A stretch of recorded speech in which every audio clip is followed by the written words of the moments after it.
আসসালামু আলাইকুম everyone. Welcome to আমার খামার। আপনার সাথে আছি আমি দেলোয়ার। স্ক্রিনে যে প্রোডাক্টটা দেখতেছেন এটা হচ্ছে যারা ৮০ থেকে ১০০ টা বা হচ্ছে ৬০-৭০ টা হাঁস মুরগির বাচ্চা পালন করেন তারা ব্রুডিং করবেন, হ্যাঁ? ব্রুডিং খরচ বা কারেন্ট বিল দিতে, দিতে তারা অনেক সময় দেখা যায় যে কারেন্ট বিল প্রচুর পরিমাণ কারেন্ট বিল আসে, হ্যাঁ? তো এই ব্রুডার গুলো ব্যবহার করলে আপনার কারেন্ট বিল অর্ধেক পর্যন্ত কমায় নিয়ে আসতে পারবেন। কারণ হচ্ছে এটা কন্ট্রোলিং সিস্টেম। এখানে আপনার একটা ১০০ ওয়াট বা ২০০ ওয়াটের বাল্ব ব্যবহার করুন। যদি ১৫০ মুরগির মতন যদি বাচ্চা ব্রুডিং করেন তাহলে ২০০ ওয়াট বাল্ব ব্যবহার করুন। আর যদি ১০০ টার মতন বাচ্চা ব্রুডিং করেন বা ১০০ টার কমে তো ১০০ ওয়াটের একটা বাল্ব ব্যবহার করলে হয়ে যাবে। আর হচ্ছে আপনারা এটা কি করবেন খামারের মাঝখানে এটা এভাবে ঝুলায় দিবেন। হ্যাঁ? এভাবে খামারের মাঝখানে ঝুলায় দিবেন।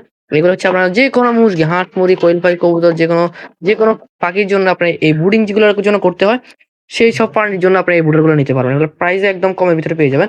এটার সাথে এরকম একটা 2 পিন প্লাগ পাবেন, কন্ট্রোলার একটা সেন্সর থাকবে, একটা সিরামিক্স এর ভালো মানের একটা হোল্ডার থাকবে। দেখতেছেন ভালো মানের একটা সিরামিক্স এর হোল্ডার থাকবে, একটা ভালো মানের ৩০০০ কন্ট্রোলার থাকবে। নেওয়ার পরে জাস্ট এরকম একটা প্লাগ ইন করবেন, সুইচটা চাপ দিবেন মানে লাইন দিবেন। দেওয়ার পরে চালু হয়ে গেছে, হ্যাঁ? এটা এভাবে ঝুলায় রাখবেন। যখন আমাদের তাপটা কমে যাবে তখন অটোমেটিক ভাবে আমাদের লাইটটা চালু হয়ে যাবে। যখন তাপটা বেড়ে যাবে তখন অটোমেটিক ভাবে লাইটটা বন্ধ হয়ে যাবে, হ্যাঁ? এই যে সেন্সরটা দেখতেছেন এটা খামারের মাঝখানে ঝুলায় রাখবেন। তাহলে হচ্ছে আমাদের খামার মাঝখানে যখন ঝুলায় রাখবেন, এখান থেকে আমাদের বুঝতে পারবে তাপ বেশি আছে না কম আছে। তখন তাপ বেশি হয়ে গেলে লাইট বন্ধ হয়ে যাবে। তাপ কমে গেলে আবার অটোমেটিক ভাবে লাইট চালু হয়ে যাবে। এইভাবে কাজ করবে ইনশাআল্লাহ। যাদের এই ধরনের মিনি ব্রুডার গুলোর প্রয়োজন হবে অবশ্যই স্ক্রিনে দেওয়া নাম্বারে যোগাযোগ করবেন।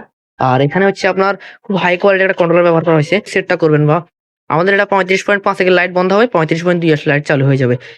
এই সেটিংটা যদি আমরা এখান থেকে করে দেই, হ্যাঁ? যদি আপনাদের মন মতো তাপ বড় মুরগির জন্য ব্যবহার করেন বা ছোট মুরগির জন্য ব্যবহার করেন। ছোট মুরগির জন্য আমরা এখান থেকে সেটিং করে দিব। আর বড় মুরগির জন্য যদি আপনারা ব্যবহার করতে চান যেমন হচ্ছে ২৪ ডিগ্রিতে গেলে আমাদের লাইট বন্ধ হবে। ২৪ ডিগ্রির নিচে নামলে আমাদের লাইটটা চালু হবে, হ্যাঁ? এটা বিশেষ করে শীতকালে প্রয়োজন হয়। তো তারা যখন এই সেটিংটা করতে না পারবেন, আমাদের সাথে যোগাযোগ করলে আমরা আপনাদেরকে দেখাই দিব। এটা খুবই সহজ, হ্যাঁ?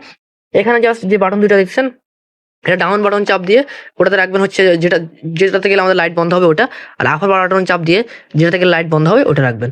লাইট চালু হবে ওটা রাখবেন। এগুলো বললে আপনারা বুঝবেন না। আমরা একটা ডিটেইলস আপনাদেরকে ভিডিও দিয়ে দিব ইনশাআল্লাহ। যাদের এই ধরনের মিনি বুটের প্রয়োজন হবে আমাদের সাথে যোগাযোগ করবেন। সকলে ভালো থাকবেন, সুস্থ থাকবেন। আল্লাহ হাফেজ।